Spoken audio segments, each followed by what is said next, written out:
একেবারে বাবরি মসজিদ হচ্ছে, তার শিলান্যাস 6ই আগস্ট অর্থাৎ আগামীকাল ঘোষণা করে দিয়েছেন হুমায়ুন কবির, এবং তার নিজের তত্ত্বাবধানে সেই মসজিদের কাজ সম্পন্ন হবে এমনটাই বারবার তার বক্তব্য শোনা যাচ্ছে। মুখ্যমন্ত্রী মমতা বন্দ্যোপাধ্যায় ইতিমধ্যেই তাকে দল থেকে সাসপেন্ড করে দিয়েছেন, এবং তার বিরুদ্ধেও মুখ্যমন্ত্রীর একটা বক্তব্যও সামনে এসছে, তার নাম না নিয়েও ইঙ্গিতপূর্ণভাবে। কি বলবেন, এই বাবরি মসজিদ বিতর্ক এখন তাহলে কোন দিকে এগোচ্ছে? না, এখানে দুটো বিষয় রয়েছে, একটা রাজনৈতিক, একটা ধর্মীয়। প্রথমে আমি রাজনৈতিক বিষয়টাতে আসি। এই হুমায়ুন কবির, সে হচ্ছে নিজেকে যত বড়ই নেতা ভাবুক না কেন, সে হচ্ছে একটা বাংলার রাজনীতির একটা বড় গিরগিটি। কারণ এই হুমায়ুন কবিরের কোনো দল বাদ নেই। এই হুমায়ুন কবির আগে একসময় কংগ্রেসে ছিল, তারপরে সে আবার নিজের স্বার্থ রক্ষার্থে কিছুদিন বিজেপির সঙ্গে হাত মিলিয়েছিল। তারপরে আবার যখন দেখলো অভিষেক বন্দ্যোপাধ্যায় ওই অধীর চৌধুরীকে বহরমপুরে হারিয়ে হচ্ছে মসনদ দখল করতে চায়, অর্থাৎ টিএমসি, তখন সে নির্দ্বিধায় আবার তার এতদিনকার সৈনিক, তার এতদিনকার প্রিয় দাদা অধীর চৌধুরী, কংগ্রেসের অনেক বড় লিডার মুর্শিদাবাদে, আমি মনে করি মানে পশ্চিমবঙ্গের এখন এই মুহূর্তে কংগ্রেসের যদি সব থেকে বড় কোনো লিডার থেকে থাকে তার নাম অধীর রঞ্জন চৌধুরী, তার হাত ছাড়তে সে 10 দিনও সময় নেয়নি। তারপর গিয়েছে তৃণমূল। আবার এখন শোনা যাচ্ছে নতুন দল বিরোধী প্রচুর কথা তার মুখে, তার জন্য তৃণমূল থেকে সে এখন সাসপেন্ডেড। শ্রমিকদা, এই অধীর রঞ্জন চৌধুরীর একসঙ্গে যখন সহকর্মী ছিলেন, সেই সময়ের পরবর্তী সময়ে বিরোধী দল করলেন, কিন্তু এখন আবার কিন্তু অধীর রঞ্জন চৌধুরীর একেবারে 30টা খুন করে তিনি নেতা হয়েছেন, এমনটাও তাকে বলতে শোনা যাচ্ছে হুমায়ুন কবিরকে। আসল ব্যাপারটা হচ্ছে হুমায়ুন কবির এমন একজন ব্যক্তিত্ব যার রাজনৈতিক কোনো স্থিরতা নেই। হুমায়ুন কবিরের কি আছে? হুমায়ুন কবিরের কোনো দল যদি সাপোর্ট না করে, তাহলে ওই হুমায়ুন কবির বলুন আর তৃণমূলের পাড়ার এই 3.5 টাকার একটা গুন্ডা বলুন, এর মধ্যে কি পার্থক্য আছে? হুমায়ুন কবিরের এখন ফেম দরকার, নেম দরকার।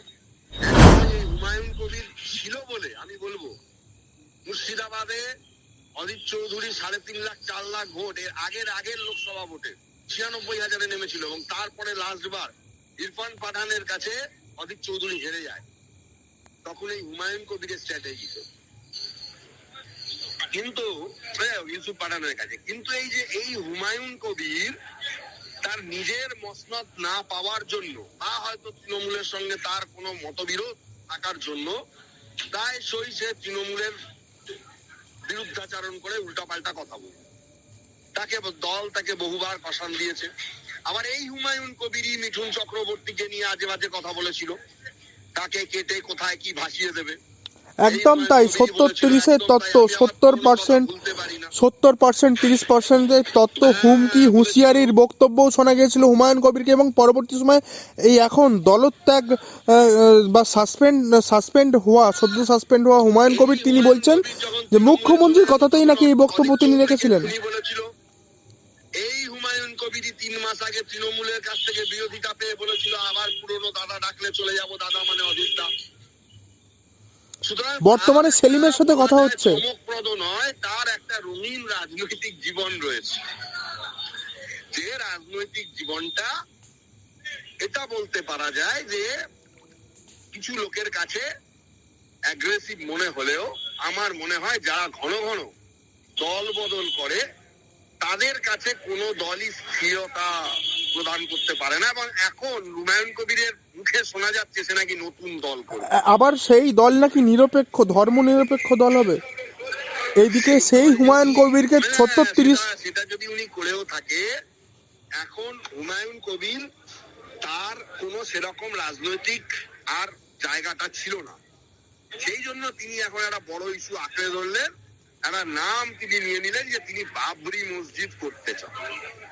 আমি বলতে চাই যে পশ্চিমবঙ্গ তথা ভারতবর্ষের বুকে রিসেন্ট 5 বছরে বহু মসজিদ হয়েছে, হঠাৎ করে তার এই কথাটা মনে হলো কেন যে বাবরি মসজিদই করতে হবে? কেন কি বাবরি মসজিদের সঙ্গে একটা ভারতবর্ষের ইতিহাস জড়িত রয়েছে, এটা আপনাকে মানতে হবে। বাবরি মসজিদের সাথে জড়িয়ে রয়েছে আরো বিভিন্ন রকমের বিতর্ক।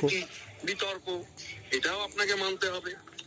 সুতরাং আমার মনে হয় সেই জায়গাটাকে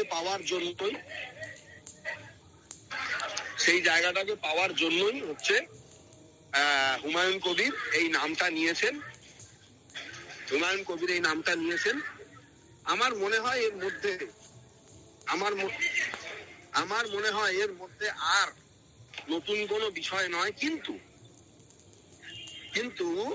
তিনি আবার বলেছিলেন যে কোনো মাইকালাল কিছু করতে পারবে না, বাবরি মসজিদের জন্ম হবে। আবার সেই হুমায়ুন কবিরই 360 ডিগ্রি ঘুরে গেল যখন কেন্দ্রীয় সরকার তাকে নোটিফিকেশন পাঠালো যে তুমি যে নামে খুশি মসজিদ তুমি তৈরি করো, বাবরি নামে কোনো মসজিদ তুমি তৈরি করতে পারবে না। সারা ভারতবর্ষে এই নামে কোনো মসজিদ নতুন করে তৈরি করা যাবে না। এটা সেন্ট্রাল গভর্নমেন্ট বাই নোটিফিকেশন এটা বলেছে, এটা আমার কথা না, সেন্ট্রাল গভর্নমেন্টের নোটিফিকেশনের কথা। এবং তারপরে তার মুখে আবার উল্টো সুরো শোনা গেছে। যাই হোক, তো সেই বহু চর্চিত সমালোচিত দেখা যাবে সবিতা, আখেরে লাভ তাহলে কার? তৃণমূল নাকি বিজেপির লাভ হবে বাবরি মসজিদ বা হুমায়ুন কবিরের বক্তব্যে? আখেরে এখানে লাভ তৃণমূলের লাভ এখানে নেই। তৃণমূল তাকে অলরেডি বার করে দিচ্ছে, ঠিক আছে। এটা কি শুধু আইওয়াস নয়? সেটাও হতে পারে, আবার এটাও হতে পারে যে হিন্দু আবেগ জিততে মুখ্যমন্ত্রী মমতা বন্দ্যোপাধ্যায় হুমায়ুন কবিরের থেকে দূরত্ব বাড়ালেন এবং আগামী দিনে অন্যরকম খেলা হতে পারে। সেটাও হতে পারে, আবার আগামী দিনে এটাও হতে পারে যে ওই যে হুমায়ুন কবির নতুন দলের কথা বলছে, আসলে হুমায়ুন কবির নিজেকে আবার মুর্শিদাবাদের অলিখিত মুখ্যমন্ত্রীও দাবি করতেন একটা সময়, করতেন তো, এটাও মিডিয়ার কাছে খবর ছিল। হুমায়ুন কবির কত কিছু করেছে, কি করেছে, তার হিস্ট্রি জিওগ্রাফি মোটামুটি আমাদের জানা। তাহলে কি শ্রমিকদা সোজা কথা বলতে গেলে একেবারে হুমায়ুন কবির সস্তার ফেম চাইছেন? একদম সস্তার। হুমায়ুন কবিরের সেই জায়গাটা আজকে তৃণমূল থেকে বলা যেতে পারে পরিষ্কার বাংলা ভাষায় তৃণমূল থেকে আজকে তাকে তাড়িয়ে দেওয়া হয়েছে, এবং তৃণমূল থেকে তাড়িয়ে দেওয়ার পর আজকে তার অস্তিত্ব সংকট। তার জন্য আজকে তিনি এই বাবরি মসজিদ এই সমস্ত বিষয় সংবাদ শিরোনামে শুধু থাকার চেষ্টা। হ্যাঁ, হতেও পারে। কিন্তু আবার আরেকটা বিষয় আপনি জেনেছেন কিনা জানি না, আজকে সন্ধ্যাবেলা একটা ডিসিশন হয়েছে যে সেখানে প্রচুর র্যাপ দেওয়া হবে। তাহলে সেন্ট্রাল গভর্নমেন্ট কি মনে করছে যেখানে ভোটের সময় এত গন্ডগোল হলে মামলা করেও র্যাপ পাওয়া যায় না, সেখানে 1,500 প্রায় ধরে নিন, কত র্যাপ, হ্যাঁ মোর দেন ধরে নিন 200, 250, 300, এই র্যাপটা কি করবে? I want to know. এই যে র্যাপ দেওয়ার কথা বলা হচ্ছে, এই যে র্যাপ, তার মানে কি একটা গন্ডগোল হওয়ার কি আশঙ্কা, সেটা কি ভাবছে প্রশাসন? সেটাও হতে পারে। কি হবে দেখুন, সেটা কালকে সেটা আপনাদের সামনেই আসবে। কিন্তু হুমায়ুন কবির তার বর্ণময় ক্যারেক্টার, বর্ণময় চরিত্র, এটা নিয়ে একটা থেকে যাবেন তিনি। এবং তিনি যে নেম ফেম বুঝতে পারছেন, তিনি যে তাকে কিভাবে তার অ্যাট্রাকশনটা বাড়ানোর জন্য এসব করে মানুষের বিশেষ কোনো উপকার তিনি করছেন না। তিনি ভাবছেন যে মুসলিম সম্প্রদায়কে যদি এইসব বলে টলে কিছু করা যায়, কিন্তু আমার মনে হয় না যে বিশাল কোনো তিনি উপকার করছেন বা বিশাল তিনি কোনো কিছু করে ফেলছেন। এবং কালকে যদি এবং আমার মনে হয় মনে তারা ওটাকে হয়তো বাবরি মসজিদ আলোচনাও করতে পারে, কিন্তু ওই নামটা স্পেসিফিক্যালি তারা হয়তো করতে পারবেন না, কারণ সেন্ট্রাল গভর্নমেন্টের নোটিফিকেশন আছে।